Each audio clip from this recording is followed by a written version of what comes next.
On Friday afternoon, something happens to time. Someone checks the clock, then checks it again 2 minutes later, as if time might have taken the hint. Millions of people begin leaning toward the same invisible border, the weekend. It feels natural now. Work, release, dread, repeat. But the weekend is not a law of nature. It was made slowly, unevenly, hour by hour. For much of industrial history, Saturday was not yours. It belonged to the shop, the mill, the factory, the boss, and the clock.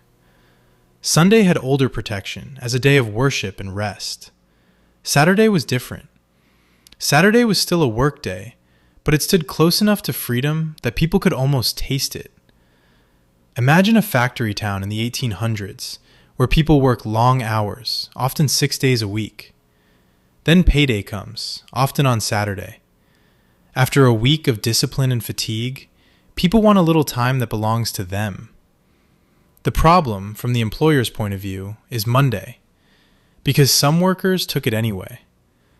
In parts of Britain and beyond, there was a custom sometimes called Saint Monday. Not an official holiday, more like a weekly act of refusal. After Saturday wages and Sunday rest, Monday could become an unofficial extension of freedom. Workers stayed away, recovered, and made time where the work week had left none. To bosses, this looked like indiscipline. To workers, it could look like the only opening in the week. That is where the early weekend begins to look less like a gift and more like a negotiation. If employers wanted Monday back, they had to give up part of Saturday. Saturday half-holidays spread as a compromise. Work would end earlier, and people could shop, travel, visit family, or simply stop. And maybe, after getting freedom at the proper end of the week, they would come back on Monday. This is the first strange truth about the weekend. It was not invented as pure kindness. It was invented as a truce, a bargain over who owned the edge of the week. Workers wanted time. Employers wanted reliability. Slowly, Saturday changed. Not everywhere at once, not for everyone equally. Saturday afternoon became a chore. One person with an afternoon off has a break. A whole town with the same afternoon off has a culture.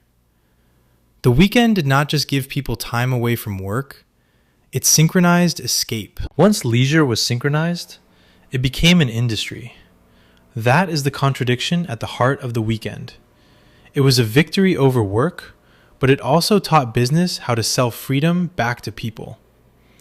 A free Saturday afternoon could become a train fare, a cinema seat, a football crowd, a seaside lunch, a drink after the shift. That does not make the weekend fake. It makes it modern. By the early 20th century, the argument moved from Saturday afternoon to the full 2-day weekend. In 1926, Ford moved factory workers to a 5-day, 40-hour week without cutting pay. Ford believed shorter hours could make workers more productive and give people time to use what modern industry produced. Still, the achievement was real. For ordinary people, shorter hours could mean sleep, family, pleasure, and a life beyond usefulness.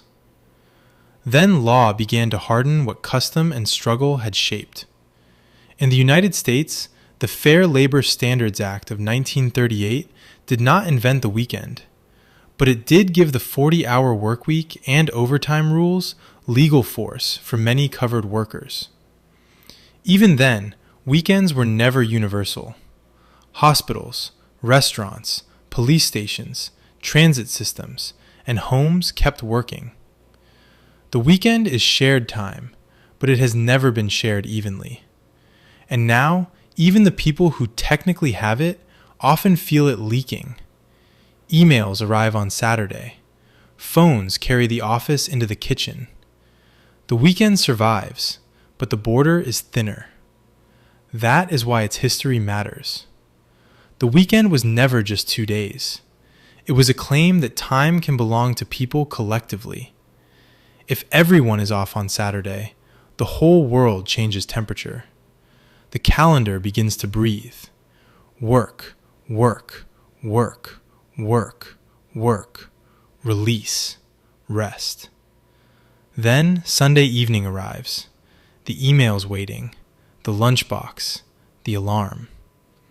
Friday became anticipation. Sunday became a negotiation with Monday. And Monday became proof that the truce was temporary.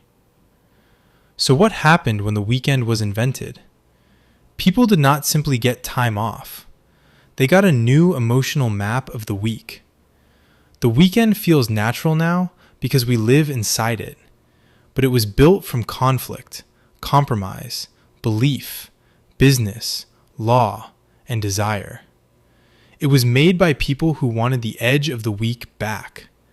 And every Friday afternoon, you can still feel the old argument underneath. Who owns this time?